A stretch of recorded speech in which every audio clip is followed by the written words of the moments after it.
Pourrais-tu nous donner ton prénom et ta ville de résidence? Alors, je m'appelle Myriam et j'habite à Montluçon. Alors, une question qu'on pose à tous les gens que l'on interviewe. Que penses-tu de l'actuel président de la République française? Moi, je pense qu'il n'a pas vraiment sa place, dans le sens où il n'a pas respecté ses engagements, mais apparemment, ses engagements pas respectés, il a le droit. De par certaines lois, il peut faire sa campagne sur certaines idées, mais il est couvert au niveau de la loi s'il ne les respecte pas. Parce qu'il faut savoir que ces gens-là sont mis au pouvoir par ceux qui contrôlent, on va dire, la finance. D'accord. Et alors, deuxième question, si tu avais l'occasion d'être président de la République, quelles seraient les mesures que tu mettrais en avant ou tu tâcherais de développer en premier lieu pour essayer de redresser l'État?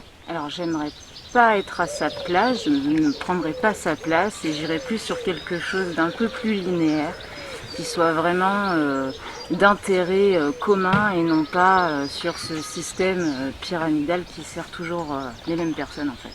D'accord. Alors on te donnerait par exemple l'occasion de choisir tes ministres plutôt qu'un président de la République. Tu serais plutôt favorable à ce genre de... Plutôt, ouais. Ouais. Ouais.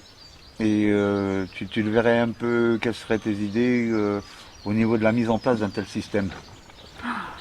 Alors je suis pas sûre d'être assez calée pour ça, mais on va dire si on voit sur un point de vue un peu plus local, je pense qu'il faudrait faire en fonction des besoins de la localité et que ces personnes qu'on élise soient vraiment en fonction de ce pourquoi, entre guillemets, on a élu. J'aime pas trop ce terme parce que c'est un peu élire des maîtres, voilà, un petit peu, mais qui représentent réellement les intérêts de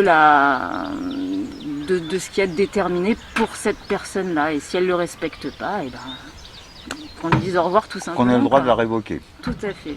Et tu serais donc plus ou moins partisan de la destitution de M. Hollande? Ah, tout à fait. Et puis je pense que c'est même un devoir citoyen.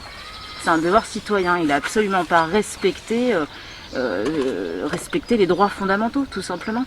Il a trahi tout le monde, comme tous ceux qui étaient avant, depuis la fin de la Seconde Guerre mondiale. Et je pense qu'il y a beaucoup de choses à revoir. Alors, une petite question subsidiaire. Ton regard, ta pensée de l'homme politique par rapport au peuple? Moi, je pense que c'est des gens... C'est, on va dire, la bourgeoisie qui a pris le pouvoir en 1789 qui nous régit maintenant, tout simplement. Donc la révolution serait à refaire? Elle ne serait pas à refaire, elle serait à faire. À faire, complètement. Complètement, parce qu'elle n'a absolument pas été faite. C'était facile pour ces gens-là à l'époque qui n'avaient pas le droit à l'éducation qu'on a, entre guillemets, maintenant. C'était facile pour eux de manipuler, surtout quand on était en période de famine. Parce qu'il ne faut pas l'oublier aussi.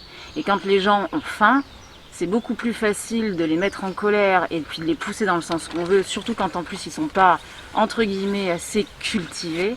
Alors que maintenant, on n'a pas le droit de ne rien faire et de laisser comme ça. C'est un crime.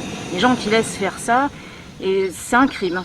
Il faut vraiment, au jour d'aujourd'hui, si on ne le fait pas maintenant, c'est fini, il faut arrêter de se plaindre.